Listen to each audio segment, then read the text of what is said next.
Quantos acharam Efésios capítulo 5, versículo de número 22? Efésios capítulo 5, verso de número 22. Eu acho que vai ser... já está aqui. Se você não tem a Bíblia, aí você pode acompanhar aqui também. Tá. Joia. Muito bom. Diz assim a palavra do Senhor. Eu acho que eu vou ler aqui, porque pode ser que a versão seja diferente, né? Para não dificultar para vocês. Mulheres, sujeite-se cada uma a seu marido como ao Senhor. Pois o marido é o cabeça da mulher, como também Cristo é o cabeça da igreja, que é o seu corpo, do qual ele é o Salvador. Assim como a igreja está sujeita a Cristo, também as mulheres estejam em tudo sujeitas a seus maridos. Maridos, ame cada um a sua mulher, assim como Cristo amou a igreja e entregou-se por ela, para santificá-la, tendo-a purificada pelo lavar da água mediante a palavra, e para apresentá-la a si mesmo, como igreja gloriosa, sem mancha, nem ruga, ou coisa semelhante, mas santa e inculpável. Da mesma forma, os maridos devem amar cada um a sua mulher como a seu próprio corpo. Quem ama a sua mulher, ama a si mesmo. Além do mais, ninguém jamais odiou o seu próprio corpo, antes o alimenta e dele cuida, como também Cristo faz com a igreja. Pois somos membros do seu corpo.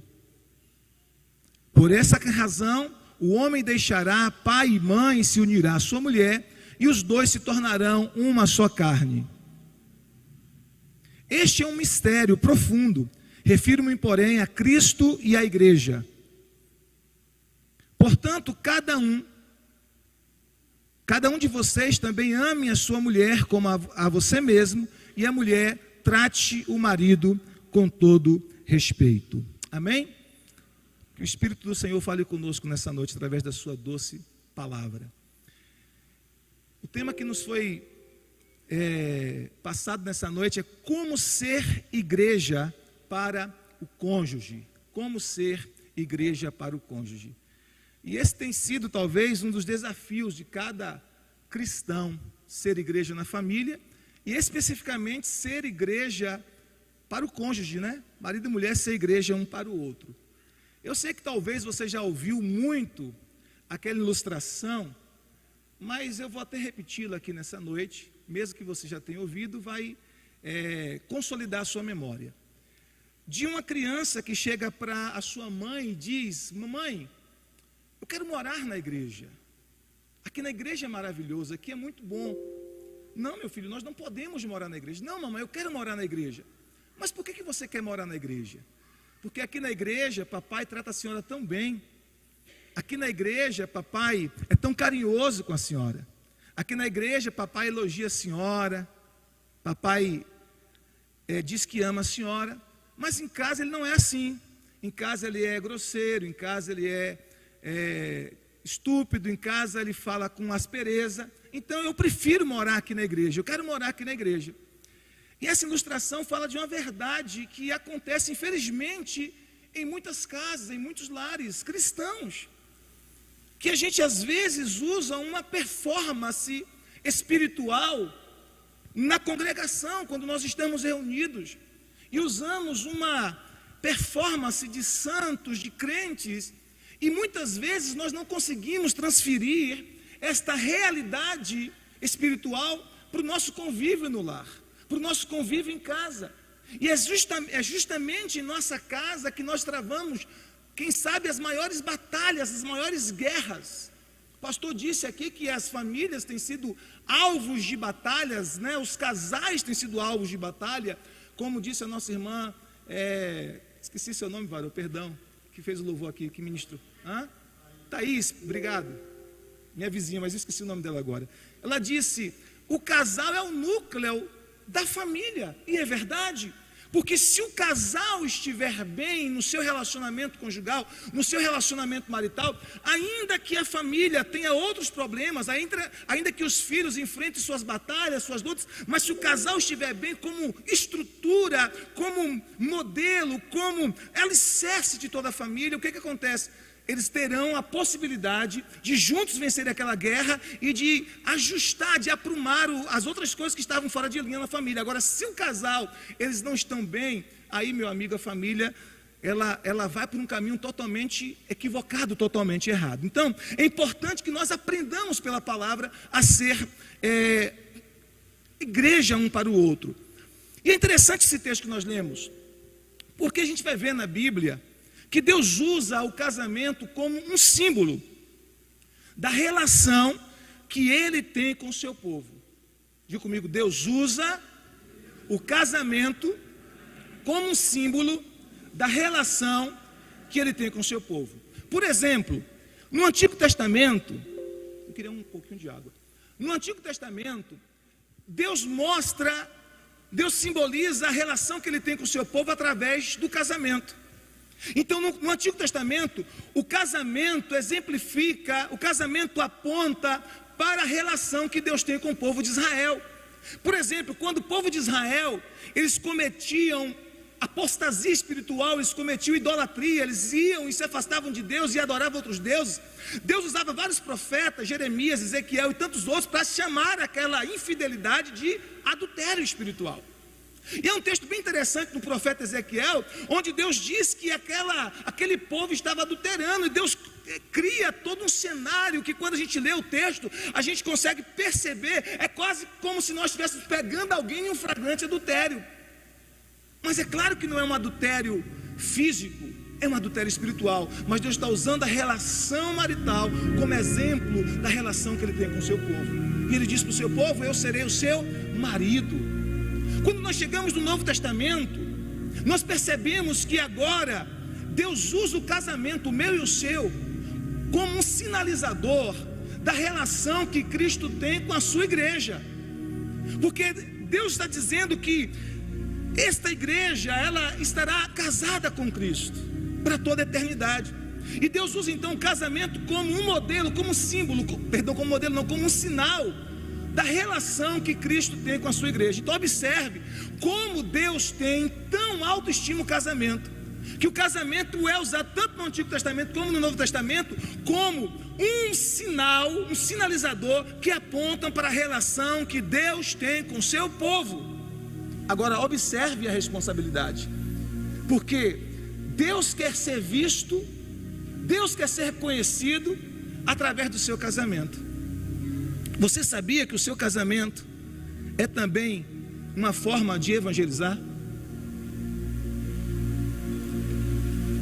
Porque da maneira que você vive a relação conjugal, da forma que você vive o seu casamento, você está mostrando para as pessoas que estão à sua volta como é a relação de Cristo com o seu povo, como é a relação de Deus com o seu povo, como é a relação de Cristo com a sua igreja. E no texto que nós lemos aqui em Efésios 5, 22 a 33, quando o apóstolo Paulo ele traz orientações para o marido e para a esposa sobre o relacionamento conjugal, ele estabelece o relacionamento de Cristo e a igreja como padrão, como modelo para o relacionamento marital. Observe que ele diz assim: olha, mulheres sejam submissas aos seus maridos como ao Senhor. Quando ele diz que o marido é o cabeça da mulher, ele diz como Cristo é da igreja. Quando ele diz para o marido amar a esposa, ele diz: ame a sua esposa como Cristo amou a igreja. Então vocês percebem que ele vai colocando o relacionamento de Cristo com a igreja como o modelo, como o padrão para o nosso relacionamento conjugal. E você sabe, meu amado, minha amada, que nós aprendemos sobre conjugalidade com modelos. Nós aprendemos sobre conjugalidade através de modelos, através de referenciais. E isso é um agravante muito grande nos nossos dias, pastor Isley, porque a maioria de nós não veio de famílias funcionais. A maioria de nós não veio de famílias ou de pais que viveram a relação conjugal abençoada. Muitos de nós viemos de lares que foram desfeitos pelo divórcio. Muitos de nós viemos de lares que nós vimos os nossos pais tendo conflitos, brigando, e em alguns casos até sendo agressivos um com o outro, principalmente o homem para com a esposa. Muitos de nós viemos de lares assim. Muitos de nós não aprendemos em casa o que é conjugalidade saudável. Muitos de nós não aprendemos com modelo. Então muitas vezes nós não temos um referencial, nós não temos um modelo para imitar.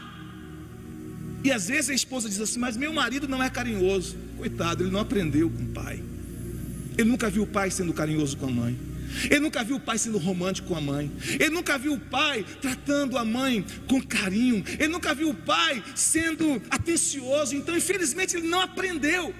Agora, calma, isso não é desculpa. Porque aquilo que nós não aprendemos antes, hoje, em Cristo Jesus, pela palavra de Deus, nós temos a possibilidade de aprender. Então, ainda que nós não tenhamos tido os bons referenciais do nosso passado, que essa infelizmente é a realidade de muita gente que está na igreja. Nem todo mundo teve a oportunidade de nascer em um lar cristão, em ver os pais cristãos seguindo a palavra e vivendo uma conjugalidade saudável. Nem todos, como no meu caso, eu não vim de um lar cristão. Graças a Deus, embora os meus pais não eram cristãos, eles viviam bem. Já minha esposa, ela também não veio de um lar cristão, e o histórico dela familiar é de divórcio dos pais. Era de agressão, era de violência. Então era um histórico extremamente dolorido, sofrido. Então muitas pessoas vieram de um lar como o da minha esposa, um lar que foi quebrado pelo divórcio, um lar que foi ferido pela violência, um lar que foi ferido pela agressividade. E o que acontece? Nós agora precisamos aprender. E se nós não aprendemos com os modelos do passado, com bons referenciais dos nossos pais, nós temos a oportunidade agora de olhar para a relação de Cristo com a sua igreja e aprender com essa relação de Cristo com a sua igreja como modelo para o nosso casamento. Por isso que Paulo evoca esse modelo de Cristo e sua igreja como um padrão para o nosso casamento. Porque ainda que você diga: eu não aprendi com os meus pais, pois agora você tem a oportunidade de aprender com Cristo e a igreja. Com Cristo e a igreja. E aí o apóstolo Paulo vai trabalhar algumas coisas muito importantes nesse texto. Você sabe, queridos, que existem duas necessidades essenciais, duas necessidades fundamentais no casamento. Quais são elas? O apóstolo Paulo fala aqui: amor e respeito. Esse texto é basicamente sobre amor e respeito. São duas necessidades fundamentais no casamento. Então esse é o padrão, esse é o modelo de Cristo e a igreja: amor e respeito. E aí ele diz que as mulheres precisam ser submissas aos seus maridos, ao próprio marido. E isso é interessante, porque não é que a mulher é submissa ao gênero masculino, não é que a mulher, por ser mulher, é submissa a qualquer homem, por ser homem. Não, o texto diz que a mulher é submissa ao seu próprio marido. Amém? Ao seu esposo, como ao Senhor. Por quê? Porque isso aponta para respeito. Porque a necessidade número 1 do homem é ser respeitado pela sua esposa. O homem tem necessidade de respeito. Ele tem necessidade de ser respeitado em casa. Ele tem necessidade de ser respeitado pela sua esposa e pelos seus filhos. Ele pode até ser desrespeitado em outros ambientes, e ele consegue superar com mais facilidade. Mas se ele perceber que ele não tem o respeito da sua casa, da sua esposa e dos seus filhos, ele perde a estabilidade emocional, ele perde o chão. E Deus, sabendo disso, Deus disse para a mulher: sejam submissas aos seus próprios maridos, como ao Senhor, ou seja, por causa do Senhor. E aí algumas mulheres dizem assim: mas o meu marido não merece respeito. O meu marido não merece respeito porque ele não é amoroso. Isso é chamado de um ciclo insano, né? Como é isso? A mulher trata o marido com desrespeito porque ele trata ela com desamor. E esse ciclo continua até que alguém tenha capacidade, a inteligência emocional e espiritual de virar esse ciclo numa direção oposta e dizer: não, eu vou amá-lo, eu vou respeitá-lo, mesmo que eu estou percebendo que ele não está sendo amoroso para comigo, mas eu vou começar a respeitá-lo, ter atitudes respeitosas para com ele, para virar esse ciclo na direção contrária. Eu vou fazer isso incondicionalmente por causa de Cristo. Por isso que o texto diz, como ao Senhor, ou seja, por causa do Senhor. Então você respeita o seu marido, você é submissa ao seu marido, não é por causa do seu marido, é por causa de Cristo. Qual estão entendendo?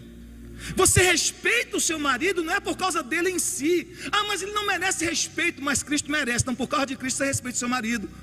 Mas meu marido não merece que eu seja submissa a ele, mas Cristo merece. Então por causa de Cristo você é submissa a ele. Não é por causa dele em si, mas é por causa de Cristo. Amém? Então o homem ele tem necessidade de respeito. A gente vai falar um pouquinho mais à frente sobre isso. Então a razão, o texto diz que a razão para que a mulher seja submissa ao marido é que ele é o cabeça da mulher. Verso 23 diz que, porque o marido, isso, pois o marido é o cabeça da mulher, como também Cristo é o cabeça da igreja, que é o seu corpo, do qual ele é o Salvador. Essa é a razão. Por que a mulher deve ser submissa ao seu marido? Porque ele é o cabeça da mulher. E cabeça aqui, o que significa ser cabeça? Cabeça significa que ele é a origem. Ele é a origem por quê? Porque ele veio primeiro, porque ele veio antes, porque Deus o criou primeiro. E se Deus o criou primeiro e criou a esposa, criou a mulher a partir do homem, Deus que é um Deus de legalidade e que é um Deus de ordem, Ele dá ao homem a atribuição de liderar a família, de liderar a esposa, de liderar a casa. Então o homem tem, eu vou repetir essa palavra aqui 3 vezes, o homem tem a responsabilidade, diga comigo, responsabilidade, mais uma vez, responsabilidade de liderar a família. Então liderar a família é uma responsabilidade que Deus deu ao homem. Então isso significa que ele é a cabeça, ele é o líder, ele veio antes, ele é a origem. Então Deus deu a ele, porque Deus é um Deus de ordem, Deus deu a ele a responsabilidade de liderar a família. Agora, a liderança cristã não significa que o homem é um tirano, que ele é um déspota, que ele bate na mesa e que ele grita, aqui quem manda sou eu. Não, não é isso. Liderança cristã significa que ele lidera a sua família pelo seu modelo, pelo seu exemplo e pelo seu amor, tendo Cristo como modelo. Olha só que Cristo é sempre evocado como nosso modelo. Então ele vai olhar para o exemplo de Cristo e vai liderar sua esposa como Cristo lidera a igreja. Quantos estão entendendo? Diga amém. Então ele é a origem e ele tem a responsabilidade de liderar a esposa. E qual é a responsabilidade dele como líder? Pelo menos 3. Ele tem a responsabilidade como líder de prover, de proteger e de promover a esposa e a família. O homem tem a missão de prover. Ele é o provedor do lar. Ele é o provedor. Desde as necessidades domésticas tem outras necessidades. Ele é o provedor. Deus deu a ele a responsabilidade de prover. E a mulher, a Bíblia diz que a mulher é a auxiliadora, é aquela que está ao lado para ajudar o homem a cumprir a missão dele. O homem é líder e a mulher foi criada para estar ao lado dele, ajudando este homem a assumir o seu papel de líder. Por isso que ele, como líder, tem a responsabilidade de trazer provisão para a sua casa, prover para as necessidades da sua família. É responsabilidade do homem. Ele tem a responsabilidade de proteger a sua esposa.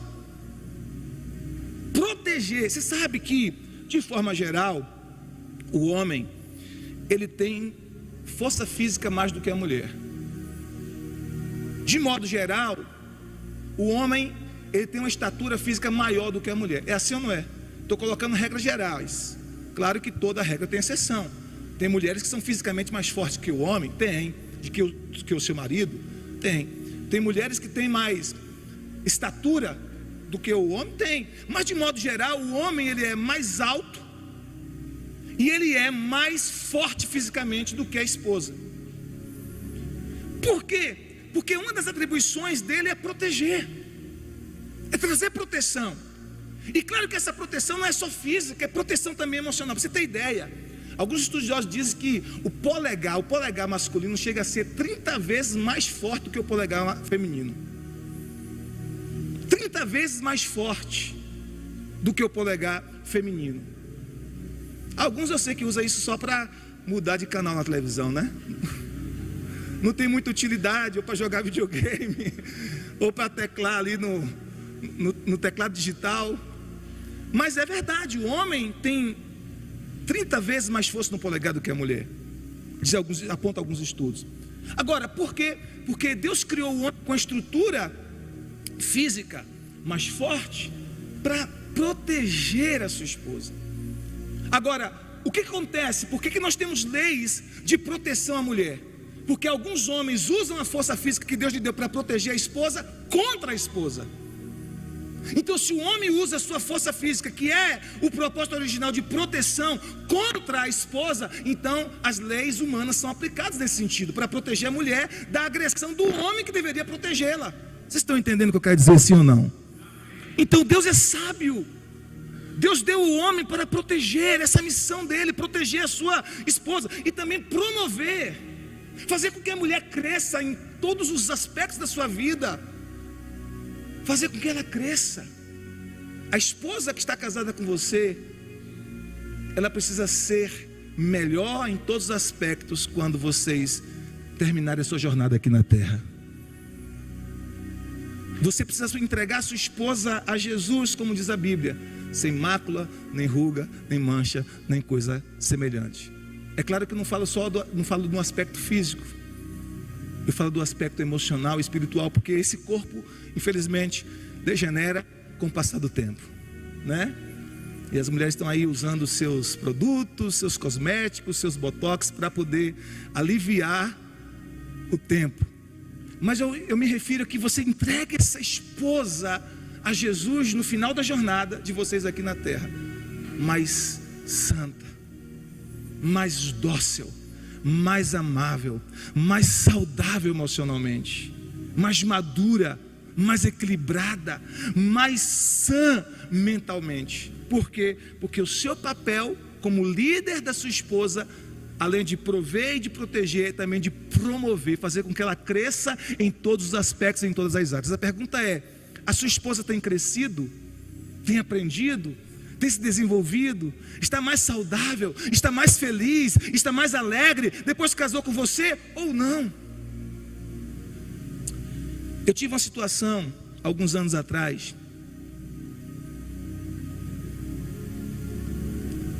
de um adoecimento mental e emocional de uma pessoa que estava acompanhando, por causa de um marido completamente problemático, um marido totalmente adoecido, cruel, perverso, malvado.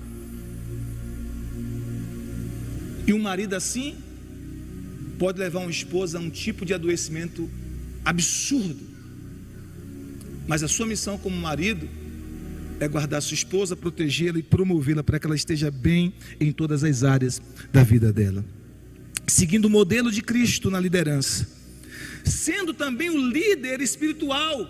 Como marido, sua responsabilidade é ser o líder espiritual da sua casa. Como é que eu vou ser igreja para minha esposa? Eu preciso ser um líder espiritual na minha casa. A minha esposa precisa me ver de joelhos dobrados, clamando a Deus, buscando a face do Senhor. Ela precisa perceber que eu tenho um hábito de meditar na palavra de Deus. Ela precisa perceber que eu tenho uma responsabilidade constante de estar ministrando a ela e aos meus filhos. É preciso orar todos os dias pela família, queridos, pelo casamento, pela família. Quem geralmente faz isso são as mulheres. É como se por causa da queda o homem tivesse perdido essa sensibilidade espiritual. E você vê, quem mais busca, quem mais ora, quem se converte primeiro é a mulher. Agora vamos voltar à origem. Quando Deus criou Adão e Eva, quem é que tinha mais sensibilidade espiritual? Adão. Quem é que falava com Deus diretamente? Adão. Com quem Deus tratava? Deus não tratava com Adão, Deus tratava com Eva. Não tratava com Eva, tratava com Adão. Ou seja, Adão, como homem, ele tinha uma intimidade maior com Deus, ele tinha uma liderança sobre a sua família. Embora a gente vai ver que depois ele vacilou nessa liderança e deixou a mulher dele batendo um papo com a serpente, e você viu o que deu. Diga para o irmão que está ao seu lado: não deixe a sua mulher conversando com a serpente. Diga aí para o irmão que está ao seu lado: não deixa a sua esposa sozinha conversando com a serpente, porque não vai dar nada que preste. Amém? Então, olha só, ele deixa sua esposa ali desprotegida e ela vai conversar com a serpente e o resultado é a queda de ambos. Então, o homem tem que ser o líder espiritual da sua família. Orar pela sua família, orar pela sua esposa, orar pelos seus filhos, e com seus filhos e com a sua esposa. E precisa orar todos os dias, queridos. Nós vivemos uma batalha constante. Jesus disse que há um mal todo dia, Mateus 6,34. Há um mal, há um ataque todo dia. A gente não sabe por onde vem esse ataque. Por isso que todos os dias nós precisamos orar pela nossa casa, levantar clamor, interceder. Eu tenho esse hábito já há muitos anos. Eu não cesso de orar um dia sequer pela minha família, porque eu sei dos ataques que é. Eu sei dos desafios. Eu sei das batalhas. Então nós precisamos intensificar. E todos nós, como maridos, nós somos líderes espirituais também da nossa casa. Então não deixe a sua esposa sozinha nessa questão espiritual. Não deixe ela só. Esteja ao lado dela, ajudando, orando, intercedendo, porque você é o líder espiritual da sua família. Agora, mulheres, já que o homem é constituído por Deus como líder espiritual da casa, como líder da família, como cabeça, a Bíblia vai nos mostrar que o homem necessita ser respeitado pela esposa. Não é que o homem queira ser respeitado, não é que o homem deseja ser respeitado, ele precisa ser respeitado. Ele tem necessidade de ser respeitado. Essa é uma necessidade fundamental. Se o homem não tem o respeito da sua esposa, ele perde o chão. Por isso que a Bíblia nos fala no verso 24, versículo 24 diz assim: assim como a igreja está sujeita a Cristo, também as mulheres estejam em tudo sujeitas a seus maridos. Irmãos, eu sei que hoje é uma guerra falar sobre isso. Eu sei que esse humanismo nas faculdades, nas universidades, é uma guerra falar sobre isso. Porque as pessoas, não, mas homem e mulher é igual. Irmãos, é claro que em valor diante de Deus, homem e mulher é igual. É claro que em valor, os dois têm o mesmo valor, mas nós somos diferentes. É só olhar para a nossa anatomia e você vai ver que somos diferentes. Não precisa nem um estudo mais profundo, é só olhar para a anatomia do corpo masculino e do corpo feminino, você vai ver que é uma diferença. Cada um tem papéis diferentes para desempenhar no casamento e na família. Por isso que a Bíblia diz: olha, mulheres, sejam submissas ao seu próprio marido, como a igreja é submissa a Cristo. Porque o homem precisa disso, o homem necessita de que você o respeite, porque sem respeito ele perde a base. O homem, ele é sensível à vergonha. O homem é sensível à vergonha. E ele tende a evitar qualquer circunstância, situação ou pessoa que evoque nele o sentimento de vergonha, inclusive a esposa. Se o marido se sentir desrespeitado, se o marido se sentir envergonhado pela sua esposa, consciente ou inconscientemente, ele vai fugir. Ele vai fugir. E é por isso que muitas vezes o homem, em resposta a sentir-se desrespeitado, mesmo que a esposa não teve a intenção de fazer isso, mas se ele sentisse desrespeitado, ele ainda não teve um aprendizado para conseguir lidar com isso melhor, ele se isola. E a esposa, por outro lado, fica só.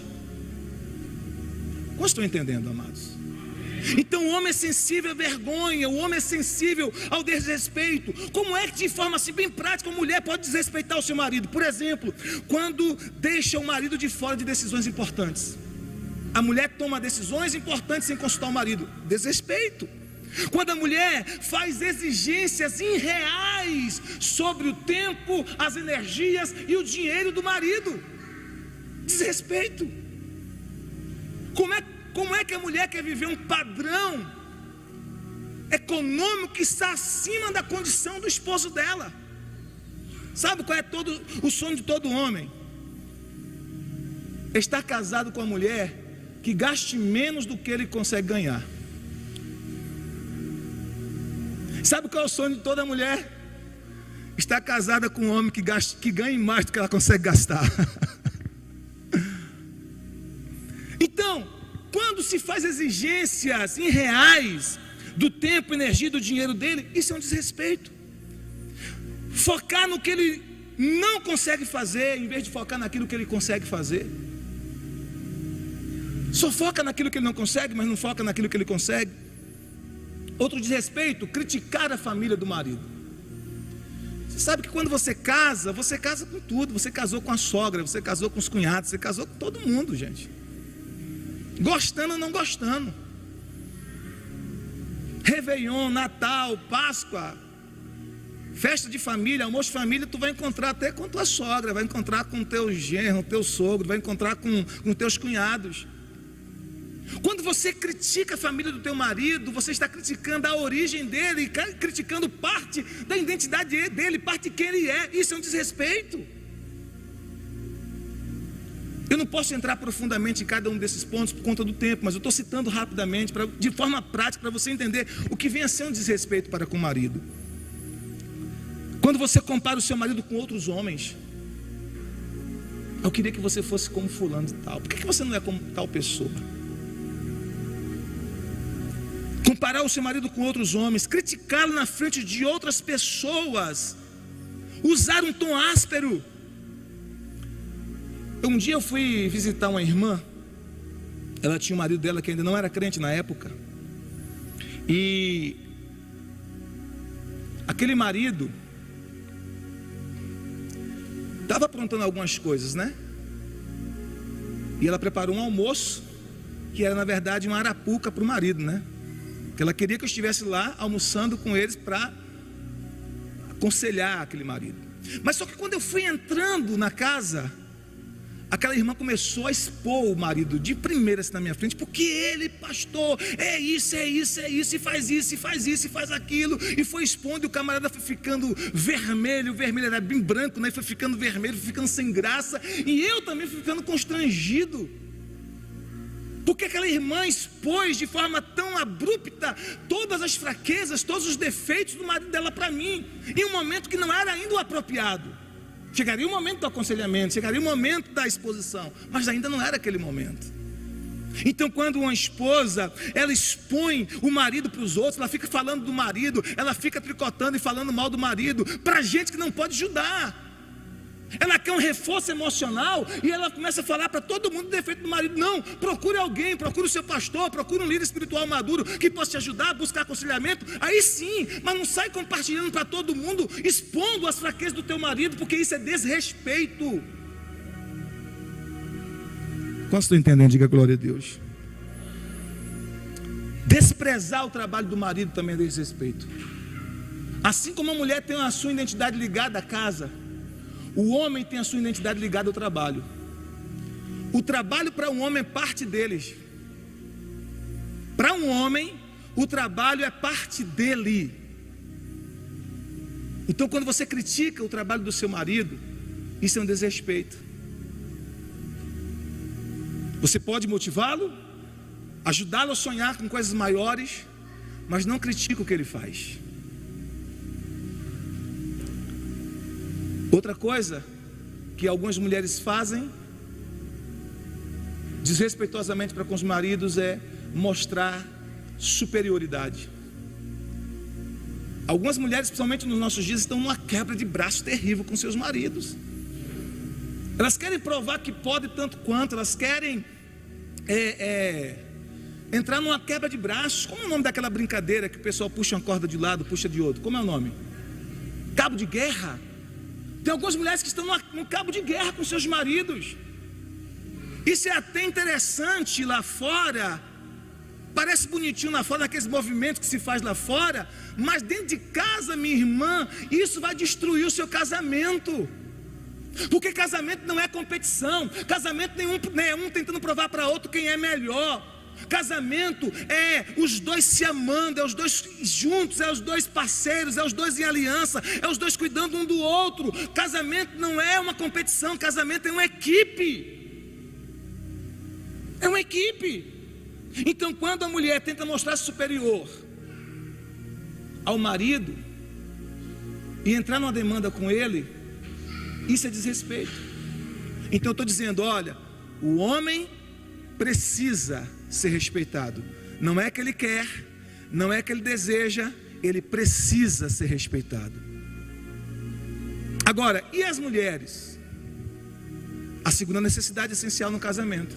Se a primeira necessidade essencial no casamento é respeito, a segunda necessidade essencial no casamento é amor.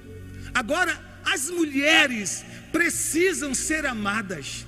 As mulheres precisam sentir-se amadas. Não é que a mulher quer apenas, não é que a mulher deseja apenas sentir-se amada. Ela precisa, ela necessita sentir-se amada. Ela tem que ter convicção, certeza absoluta que este homem que está do seu lado a ama profundamente. Por isso, dificilmente uma mulher vai ter dificuldade de ser submissa a um homem que ela tem convicção que a ama, como Cristo amou a igreja. Então a esposa tem que ser amada. Por isso a Bíblia diz no verso 25, diz assim: maridos, amai a vossa mulher, ame cada um a sua mulher, assim como Cristo amou a igreja e entregou-se por ela. Então qual é a missão do marido agora? É amar a sua esposa como Cristo amou a igreja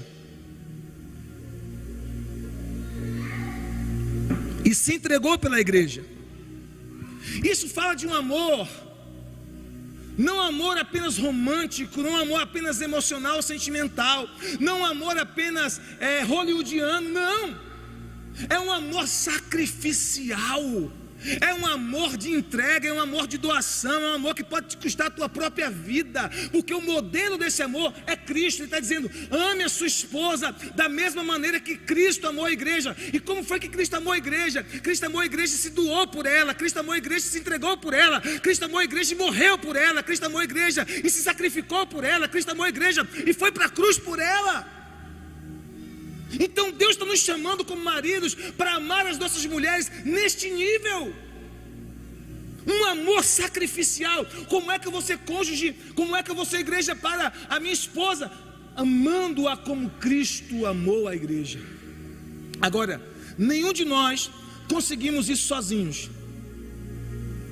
Nenhum de nós. Jesus disse em João 15,5: sem mim nada podeis fazer. Você não consegue ser esse marido sem Jesus. Você não consegue ser essa esposa sem Jesus. Por isso você precisa de Jesus. Porque só por meio de Cristo é que a gente consegue amar nesse nível. Só com o amor dele transbordando em nós é que isso é possível. Então nós precisamos amar nossa esposa. A esposa tem necessidade de ser amada, e nós precisamos aprender a comunicar amor para ela na linguagem de amor dela. Quem já leu aquele livro de Gary Chapman, As 5 Linguagens do Amor? Quem já leu? Ok, muitas pessoas aqui já leram. Muito interessante esse livro, porque ele fala dessas 5 linguagens de amor: toque, tempo de servir, tempo de qualidade, atos de serviço, presente e palavras de apreciação. E ele diz nesse livro que cada um de nós tem uma linguagem de amor bem forte, ou pelo menos 2 mais fortes. Todos nós temos um pouquinho das 5, mas tem 1 ou 2, ele trabalha isso nesse livro, que é mais forte. E um dia eu estava ouvindo uma entrevista de Gary Chapman na internet, no YouTube, e eu achei interessante. Ele disse como foi que ele descobriu pela primeira vez as 5 linguagens do amor. Ele estava aconselhando um casal que tinha 35 anos de casado. E aí a mulher disse para ele que queria se separar do marido. Os dois estavam tomando aconselhamento. E aí a mulher disse: olha, eu quero me separar dele, eu quero me divorciar dele. Mas por que você quer se divorciar do seu marido? Porque ele não me ama. Ele não me ama. E ela começou a falar que ele não amava. E o marido, enquanto ouvia a esposa falando com o pastor Gary Chapman, ele estava de cabeça curvada, triste. Aí ele termina aquele momento, se vira para ele, para o marido, e diz assim: você, o que tem a dizer com isso? E o marido diz: pastor, eu realmente não sei. Eu amo minha esposa, eu faço de tudo por ela, eu levo café na cama para ela, eu coloco o lixo para fora, eu ajudo nas tarefas domésticas, eu faço o que está ao meu alcance por essa mulher, para servi-la, para vê-la bem. Eu não consigo entender por que ela diz que eu não a amo. Aí o pastor volta de novo para a mulher e diz para ela assim: e aí? Ela disse: é verdade, ele faz tudo isso mesmo. Ele leva café para mim na cama, ele coloca o lixo para fora, ele me ajuda nas tarefas domésticas. Isso sempre foi assim. Mas ele nunca me toca, pastor. Ele nunca me toca. Nunca é afetuoso comigo. Nunca me toca. E aí o pastor percebeu naquele momento que, embora aquele marido amasse a sua esposa, ele não conseguia comunicar para ela, na linguagem de amor dela, que ele a amava. Como estão entendendo? Ele não conseguiu comunicar. Porque não adianta nada dizer para minha esposa assim: I love you so much, my beautiful wife.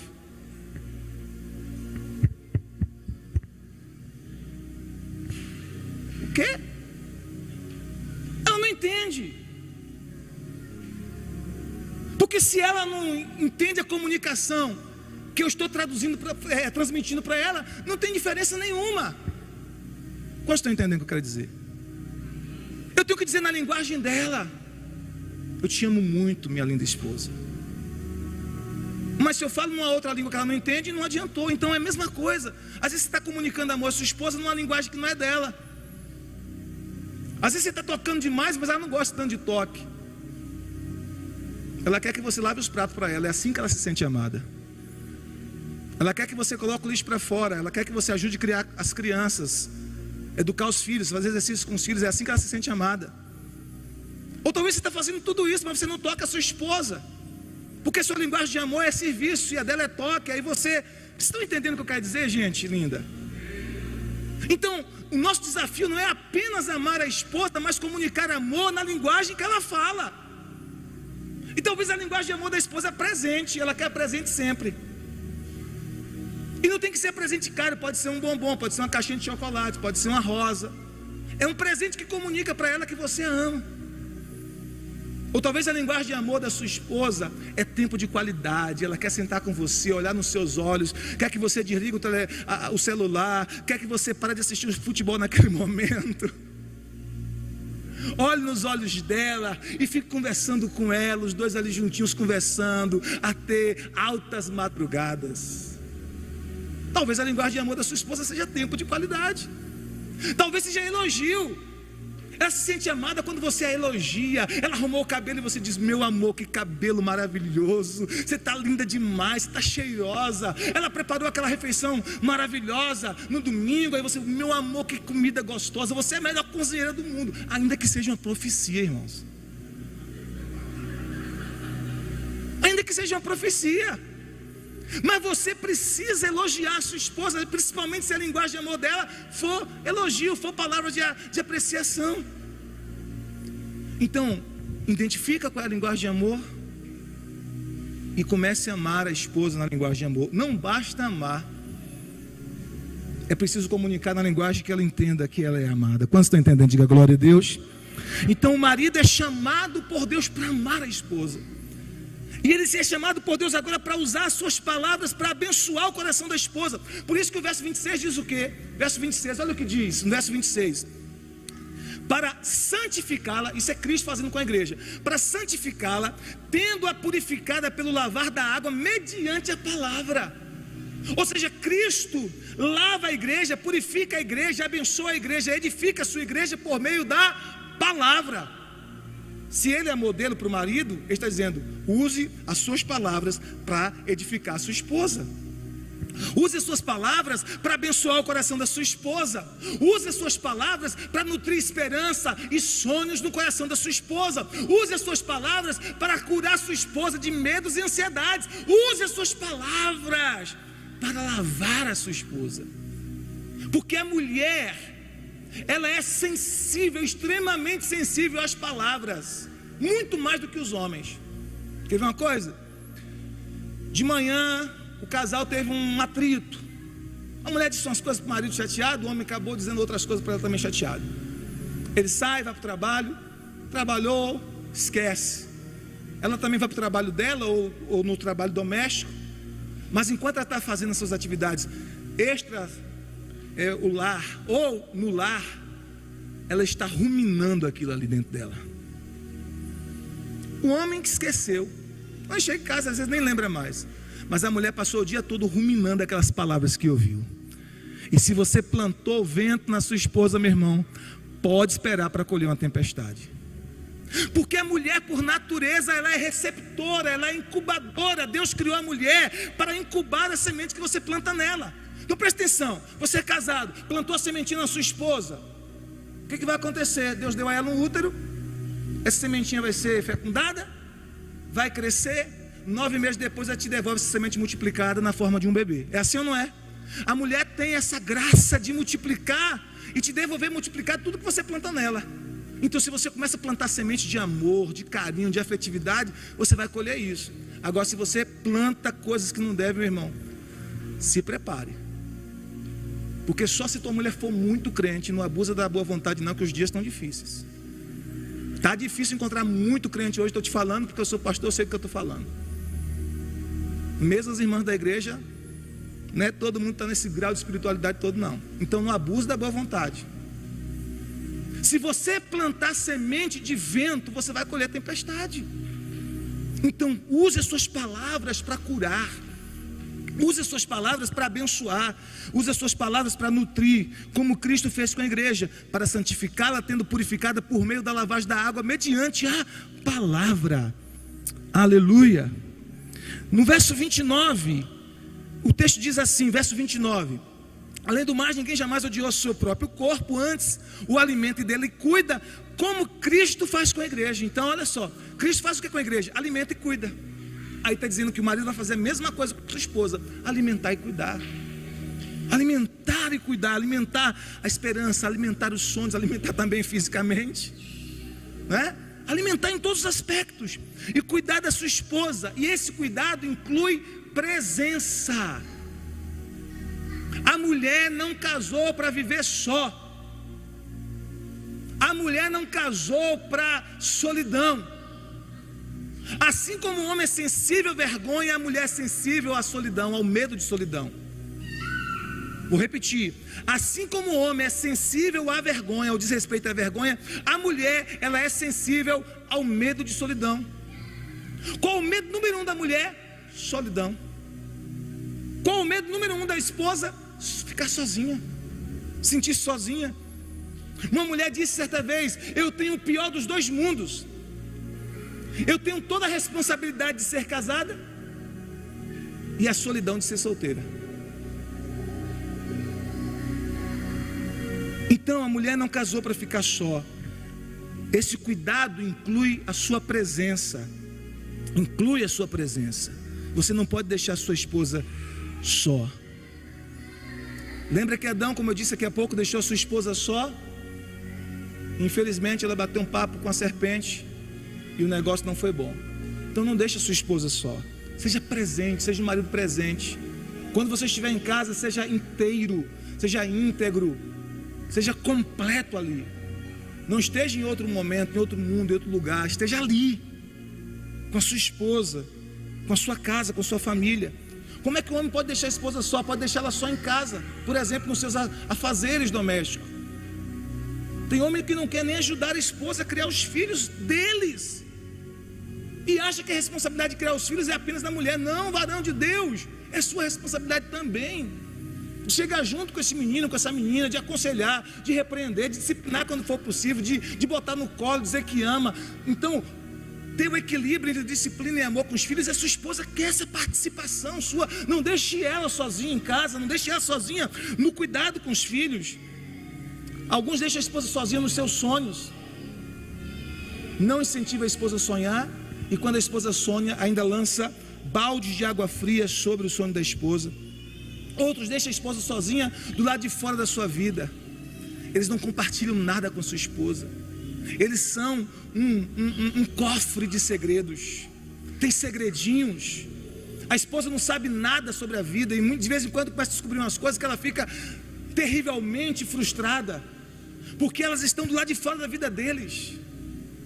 A sua esposa precisa ser a sua melhor amiga, a sua confidente. Não pode ter segredo entre você e sua esposa. Que negócio é esse de homem ter senha de celular? para a esposa. Como é que a esposa não pode ver as redes sociais do marido? Como é isso? A esposa tem que ter acesso ao nosso celular como nós ao dela. Acesso à nossa conta, acesso às nossas senhas. Não deixe a sua esposa do lado de fora da sua vida. Ela é a sua companheira de jornada para a vida toda. Aleluia. Outros deixam a esposa sozinha nos seus medos. Outros deixam a esposa sozinha na cama, sem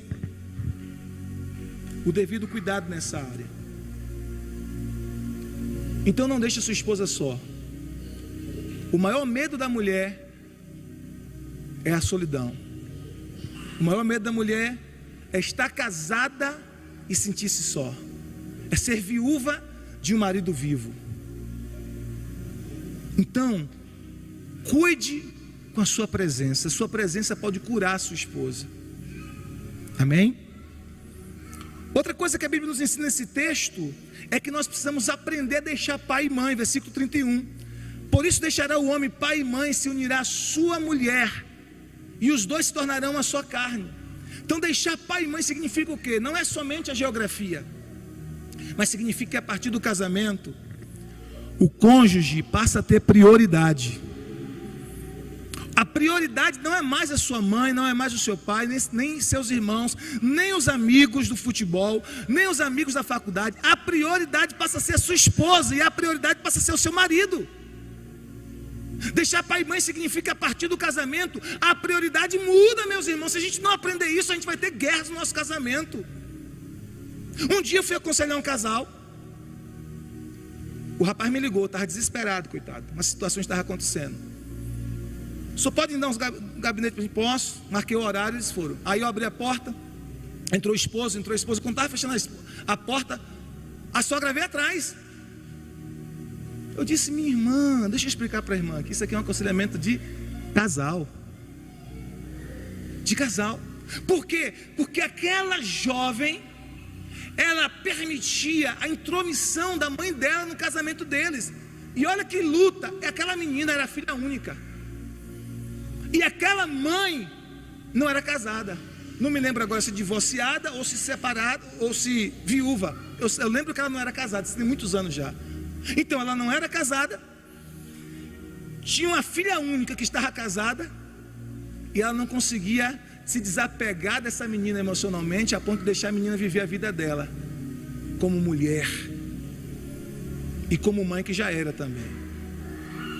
E eu estava aconselhando justamente para que ela vencesse isso. Então o que aquela menina precisava fazer? Aquela moça jovem, era bem jovem ainda.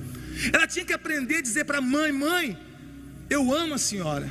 A senhora é maravilhosa na minha vida, eu lhe respeito, eu lhe amo. Mas a senhora tem que entender que eu e meu marido agora, que as prioridades mudaram agora, e que eu devo respeito ao meu marido, que eu devo submissão a ele agora, e que eu devo prestar contas a ele agora. Entende, gente? Sabe qual foi o resultado deles não ouvirem o meu conselho? Aquele casal se divorciou. Aquele casal se divorciou. Por quê? Porque uma intromissão. E muita gente não sabe lidar com intromissão de terceiros no casamento. É você e o seu marido, é você e sua esposa, é vocês dois que tem que decidir, é vocês dois que tem que lutar pelo casamento, é vocês dois que tem que viver a bênção e a saúde do casamento. Por isso que muita gente tem problema com a sogra. Alguns até dizem que Pedro negou Jesus porque curou a sogra dele. A sogra tem que ser bênção, gente. Não é verdade? A sogra tem que ser bênção. Imagine, a minha sogra, pensa numa mulher abençoada, que eu amo de paixão. Eu conheci minha sogra antes de conhecer minha esposa. E quando eu falei com minha esposa para namorá-la, e ela foi pedir conselho à mãe, ela disse: pode namorar, minha filha, é um menino de Deus. Olha que bom você fazer amizade com a sogra. Não é maravilhoso? Minha sogra é amigona, parceirona, minha intercessora. Minha mãe com a minha esposa, meu Deus, que relacionamento maravilhoso. Minha esposa fala: meu amor, eu sinto tanta saudade da tua mãe, porque minha mãe já está no céu com o Senhor. Eu sinto tanta saudade dos teus pais, porque os meus pais eram para ela como pais também. Isso é maravilhoso. E nós temos na Bíblia o exemplo de Ruth e Noemi, que exemplo maravilhoso, que relação saudável entre sogra e nora. Agora, se você não vive a realidade da palavra e não sabe os limites de cada um, você vive confusão, porque às vezes a sogra não sabe o limite, o filho ou a filha é que tem que estabelecer o limite. Caso a sogra não saiba, é o filho e a filha que tem que dizer: mãe, o limite é esse, ou pai, o limite é esse. Porque aí você não coloca a sua esposa ou seu marido contra a sogra dele ou dela. Então, tornar-se uma só carne significa que a prioridade agora é o casal, é o marido, é a esposa. Se você está ao lado do seu esposo ou da sua esposa, olhe nos olhos dessa pessoa aí que você tanto ama e diga assim: você é a minha prioridade, meu amor. Diga aí, gente, pelo amor de Deus, quebra aí o gelo. Diga aí, já entra num clima romântico que o fogo vai pegar. Amém? Diga aí para sua esposa ou para o seu marido, diga aí: meu amor, você é a minha prioridade. É claro que eu estou falando em relação a relacionamentos humanos. A prioridade geral, maior de todo crente, é Jesus, não é isso? Mas estou falando do ponto de vista de relacionamentos humanos, o seu cônjuge tem que ser a sua prioridade. E muitos casais não estão dando certo, porque o marido ou a esposa faz outras coisas prioridade. A prioridade é o futebol, a prioridade é o trabalho, a prioridade é o amigo, é o colega. Tem gente que gasta mais tempo com o amigo do que com a esposa, sai mais com os amigos do que com a esposa, ou mulher sai mais com amigos do que com o marido. Como é que pode um negócio desse? Não é prioridade. Se a sua esposa não é prioridade para você, como é que você quer ter um casamento de sucesso? Se o seu marido não é prioridade para você, como é que você quer ter um casamento de sucesso, gente? Então, como diz o ditado, cada coisa no seu devido lugar. Tornar-se uma só carne também, o texto diz isso, né? Verso 31, põe novamente para mim. Verso 31 diz assim: verso 31: por essa razão o homem deixará pai e mãe, se unirá à sua mulher, ou seja, isso é prioridade do casamento, e os dois se tornarão uma só carne.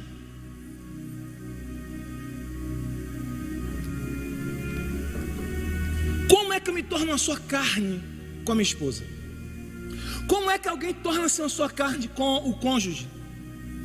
Através da intimidade é que se torna uma só carne. E eu estou me referindo à intimidade sexual mesmo. É através dessa intimidade que você se torna uma só carne com a sua esposa ou com o seu marido. Como é que eu sei isso? Porque o que torna marido e mulher uma só carne não é a cerimônia de casamento. Pode ter uma cerimônia bonita, bem organizada, muito bem feita, mas se não consumou o casamento por meio da intimidade, toda vez que eu falar intimidade agora, eu vou me referir à intimidade sexual, ok? Para não estar repetindo de novo, até porque tem crianças e está gravando. Intimidade. Então, toda vez que o homem tem intimidade com sua esposa, é na intimidade com sua esposa que ele se torna a sua carne. Porque, olha o que Paulo diz. O apóstolo Paulo diz que quando um homem se une com uma prostituta, ele se torna uma só carne com ela. Agora a pergunta é: um homem se torna uma só carne com uma prostituta porque ele casou, assim, teve uma cerimônia de casamento? Não. Eu nunca vi um homem casar-se para ter uma relação íntima com uma prostituta e depois com outra, e não tem cerimônia. O que torna aquele homem uma só carne com aquela prostituta, com aquela meretriz, como Paulo diz, é a relação íntima. Estão entendendo? Sim ou não? Então a relação íntima faz com que alguém se torne uma só carne com aquela pessoa. O que torna um homem uma só carne com a sua esposa é a intimidade. É a intimidade. Então a Bíblia nos fala, queridos, que no casamento não pode haver privação desse tipo de intimidade. Paulo diz isso claramente. Eu queria até pedir, não sei se dá. Será que tem como mudar aí? Tem como? Bota aí para mim, minha irmã. 1 Coríntios capítulo 7, verso 3 a 5. Eu esqueci de te dar esse texto. Perdão. Então olha só, o que torna o marido uma só carne é a intimidade. E olha o que a Bíblia diz. Olha o que a Bíblia diz. O marido deve cumprir os seus deveres conjugais para com sua esposa. Se você for entender o contexto aqui, os deveres conjugais que Paulo está falando é da intimidade, desse tipo de intimidade que eu estou me referindo nessa noite. E da mesma forma, a mulher para com seu marido. Por quê? Verso 4. Por quê? Versículo 4 agora. Porque a mulher não tem autoridade sobre o seu próprio corpo. quem é que tem autoridade sobre o corpo da mulher? A esposa, o marido. Da mesma forma, o marido não tem autoridade sobre o seu próprio corpo. Quem é que tem autoridade sobre o corpo do marido? A mulher. Verso 5 agora. Versículo 5. Não se recusem um ao outro. Gente, isso aqui é sério. Como é que eu me torno igreja? Você nem pensou que se tornar igreja também tem intimidade, né? Pois é, meu irmão. Tem intimidade com o cônjuge, também é ser igreja com ele. Diga aleluia. Então olha só, não se recuse um ao outro, exceto por mútuo consentimento, durante certo tempo, para se dedicarem à oração. Isso é um caso raro, né? Eu quase não vejo crente fazendo isso. Não é verdade? Olha, a gente vai fazer um período de jejum, oração, abstinência. Muito difícil. Mas pode acontecer? Pode. Você pode incluir um período que Paulo deixa claro que deve ser um período curto, para que Satanás não tente, como continua o texto falando, né? Aí ele diz, depois unam-se de novo. Ele está falando da intimidade, desse tipo de intimidade. Unam-se de novo, para quê? Para que Satanás não os tente por não terem domínio próprio. Ele está dizendo, se você passa muito tempo, você é casado, e você passa muito tempo em abstenção desse momento de intimidade, o que acontece? O diabo vai tentar. Pode tentar o marido, pode tentar a esposa, pode tentar ambos. Por quê? Porque chega um momento que você pode perder o domínio próprio. Você pode perder o controle. Então, irmã, nada de chegar para o seu marido e dizer assim, meu marido, 40 dias de jejum, vou buscar a Deus, vou orar, vou subir no monte, nem me toque, nem me procure. Não faz isso não, principalmente se o seu marido não é crente. Você faz isso com o marido crente, o cara é espiritual, é de Deus, é ter, Jesus, me guarda, Jesus, me sustenta, tem misericórdia de mim. Mas se faz isso com o marido descrente, está correndo o risco de perder o casamento.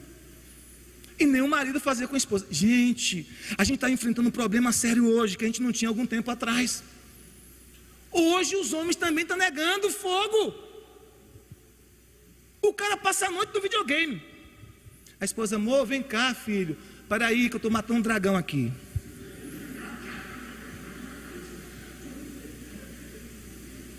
O cara está se divertindo mais com um dragão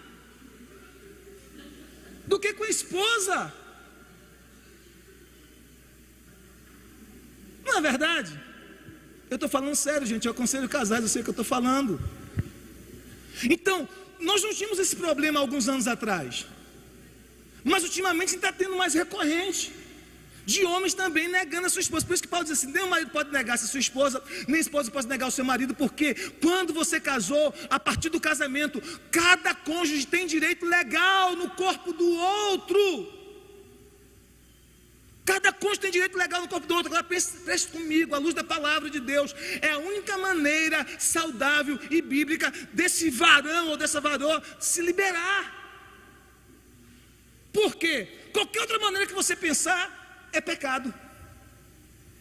Qualquer outra é pecado. Pornografia é pecado.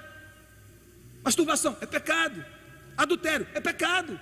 Ou seja, a única maneira saudável e bíblica para que haja uma satisfação plena em relação à intimidade é dentro do casamento. Se você nega o seu cônjuge desse direito que ele tem, você está procurando sarna para se coçar. Quantos estão entendendo? Diga glória a Deus. Quais são as razões para ter intimidade no casamento? Toda vez que eu falar intimidade, estou me referindo a intimidade sexual, ok? Quais são as razões? Primeiro, porque você disse sim. Você disse sim. Dizer sim no dia do casamento implica intimidade. A pergunta aqui para vocês: qual é o homem aqui ou a mulher? Vamos supor aqui a mulher chega para o noivo e diz assim: olha, amor, quero te dizer algo. Eu quero casar com você. Eu te amo demais. Eu quero ser a sua mulher para o resto da vida. Quero ser a tua companheira. Quero cuidar bem da casa. Quero trabalhar ao teu lado. Quero construir sonhos juntos com você. Agora só tem uma coisa: eu nunca vou ter intimidade com você. eu não quero de intimidade, eu não gosto disso, eu não vou ter esse tipo de intimidade, então eu não vou ter. Quantos homens casariam? Quantos homens casariam sabendo que a mulher nunca tem intimidade com ele? Ou o contrário, vamos supor que seja mulher. O cara chega para a mulher e diz assim: olha amor, eu te amo, quero ser teu marido pro resto da vida, eu vou cuidar de você, mas eu nunca vou ter intimidade com você. Certamente você não casaria, porque ao dizer sim, implica que um dos seus deveres conjugais, por isso que Paulo chama de dever conjugal, é satisfazer o teu cônjuge na intimidade. É satisfazer o teu cônjuge na intimidade. Então, porque você disse sim, você precisa cumprir esse propósito de intimidade. Por que tem intimidade no casamento? Porque ajuda a esquecer. E comigo a intimidade ajuda a esquecer. Ô gente, me ajude. Diga comigo, a intimidade ajuda a esquecer. Quando você tem intimidade, é liberada ocitocina. E essa ocitocina tem um efeito amnésico, que tem duração de até 5 horas. E isso ajuda você a esquecer aborrecimentos com seu cônjuge. Por isso que é bom namorar, que você esquece até aqueles aborrecimentos pequenos, chateia, que pode se acumulando. E Salomão diz que são as pequenas raposinhas que destrói a vinha. Esses aborrecimentos pequenos for acumulando, pode destruir o casamento. Mas quando você tem intimidade, no seu cérebro libera esse hormônio, a ocitocina, e isso tem um efeito amnésico, assim, sabe? De até 5 horas. Aí eu estava falando isso no encontro lá na igreja, e os irmãos disseram assim, um irmão disse assim: aí depois de 5 horas faz de novo, né, pastor? Para esquecer de novo. Então, efeito amnésico. Outra coisa, a intimidade religa vocês, é como uma cola. Toda vez que vocês têm intimidade, vocês se religam um no outro. Vocês ficam mais próximos, vocês ficam mais carinhosos, vocês ficam mais afetuosos um com o outro. Terceiro, quarto, ajuda a reduzir a depressão. Olha que coisa interessante. No seu momento de intimidade com a sua esposa ou com seu marido, há uma liberação de endorfina, que produz um senso de bem-estar e de euforia. Um senso de bem-estar e euforia. Você sabe o que é isso. Alguns estavam tristes, ficam até alegre. Começa a dar gargalhadas. Ajuda a aliviar os sintomas da depressão. A intimidade no casamento alivia a dor. Por conta da endorfina que é liberada, alivia a dor. Está com dor de cabeça? Olha que remédio maravilhoso. Que remédio precioso. Alivia a dor. Coração fica mais saudável. Isso aqui principalmente para as mulheres. Na intimidade,